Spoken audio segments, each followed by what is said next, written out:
been so many nice memories I've had with art. I think when I've seen pictures of stitches that I thought I could never do, or like I was like completely confused at how I would do that, and then trying it and succeeding, like, yeah, that's been really nice memories. But I think overall it's been seeing people's reactions to my art. So when I've been in like marketplaces and stuff like that, like in person, seeing people's reactions and seeing them like touch it, feel it, and ask questions and stuff, those are like really nice memories, because yeah, it's like the social interaction bit of it, art bringing people together.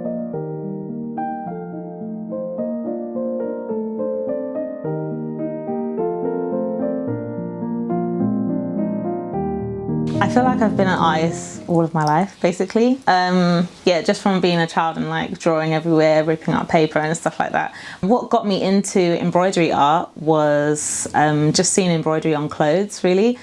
So yeah, the clothes that I would buy, I was just like, oh, these patterns are so nice, like the texture of it.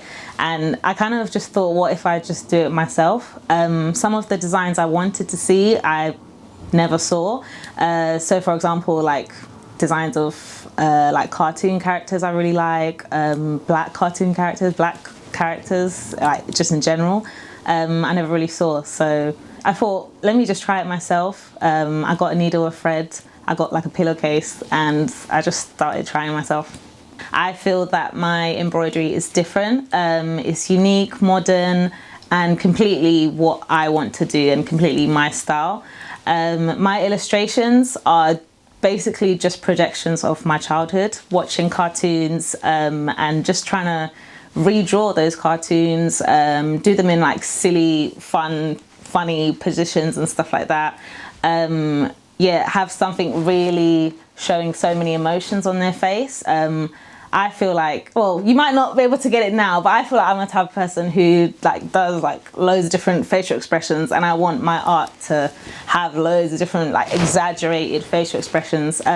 Imagining something flying and stuff like that I thought years and years ago, now I have the tools to actually make it in real life. So my art is really personal to me.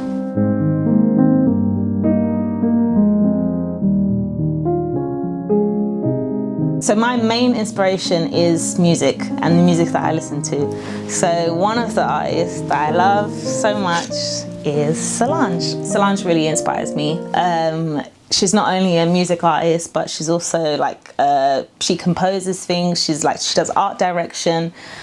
She does like interior design, and she has so many different ways to express herself, and I really love that. She says that she can't just be one expression of herself. She can be like a river, a mountain, like a cloud, a rain. Yeah, you can be creative in so many different forms, and that really, really inspires me to not just like pigeonhole myself into one thing because like I've told everyone that, yeah, I'm doing this one thing. Like, yeah, it really just inspires me with life, really. Like, you can express yourself in any way, like as long as it's authentic to you.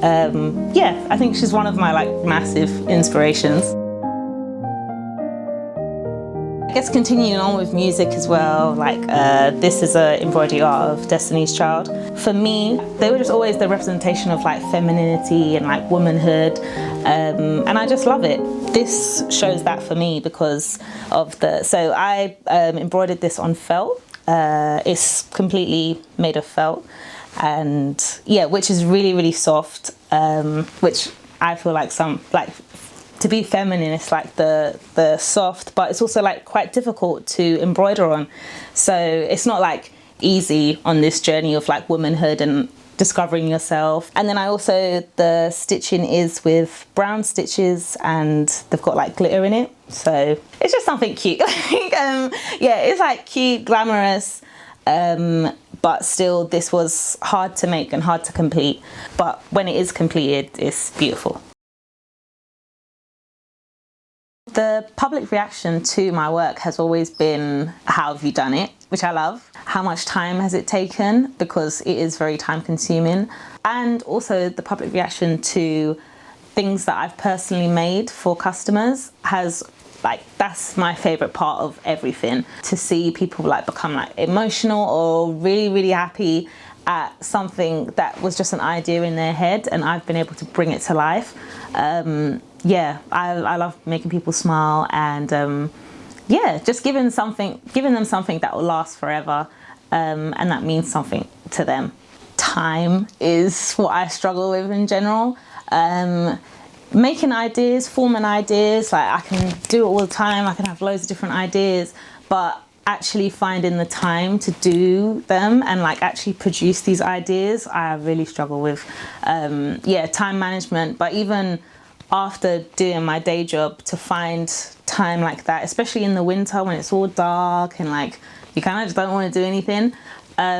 Yeah, I think definitely finding time to do that, especially with embroidery. Forming an idea like this was just so much fun. I did this for Love Crafts, and it was for their Black Creators project, and we had to pick someone that was like really inspiring. I picked Laverne Cox, who is a woman that I just loved her in Orange is the New Black. That's what I was watching at the time, and I just loved her femininity, and I drew her as like this like goddess that was basically like coming out of the plants, and like has like grapes on her earrings and a crown. So forming that idea was so like natural to me, and it was so like, yes, of course I'd want the like glitter here and then the different stitches here. But actually doing it, and like, yeah, like first you have to draw this out, and then you have to trace it, and then you have to do the little stitches for it, and then each, like the grapes have a different stitches to the leaves, and then you have to attach the beads. Time boxing all of these little elements was a lot. Yeah, and then even after that, it's like putting the fabric into the hoop properly and fastening it so that the fabric is tight enough to show off all of this detail. It's a lot. Yeah, I think like the technicalities of it all, like after it's done, I'm like, oh, that whole process was so beautiful, like putting in all of this work and thinking about all of these stitches and stuff, but it is a long time. Yeah, so after it, I'm like, this whole journey was so beautiful, and I really feel like I'm so connected more with her, even though she doesn't know me, but like I just feel like there's such a deeper connection with us.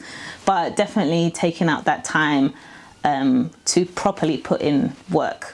Next, I want to make my art more accessible to everyone. I want everyone to be able to have this like amazing high quality piece of art that I put so much work into, but I want to make it more accessible. I want it to have a cheaper price and make sure that more people can get it quicker. So I've been designing some stickers and trying to make the price point as low as possible so that people who are just like me can afford to buy something like that's really, really lovely. Not to toot my own horn, but that's really, really lovely. Yeah, so I just want to do that with my illustration. For embroidery, before I used to focus on, I do personalized things, I can do whatever anyone wants me to do, and I really, really loved it. I loved connecting with people, I loved talking to people and like making other people's ideas come to life. But now I need to circle back and think, why did I start this? Why did I begin? And I want to have art for me. I want to make embroidery for me. I want to have a wall of embroidery. Like, I don't have that much embroidery left to have a full wall full of it, which I think is so weird, because I'm like, I've made this, but I've made it so much for other people. So yeah, I think what's coming up, to be selfish with my embroidery, and I think the non-selfish part is to share it with everyone. I'll share pictures, and I'll let other people like, you know, see it, but I think for some pieces I won't have them for sale, and it will just be completely what I want to do. I think this will be so important to really just relight that fire in me, and yeah, just basically get back to the basics. And yeah, I think it will help with the longevity of everything. If I just keep churning out everything for other people, then I think it'll be so easy to burn myself out. I need to come back, recoup, like do some art for myself, and then I'll be ready to go back out again. But yeah.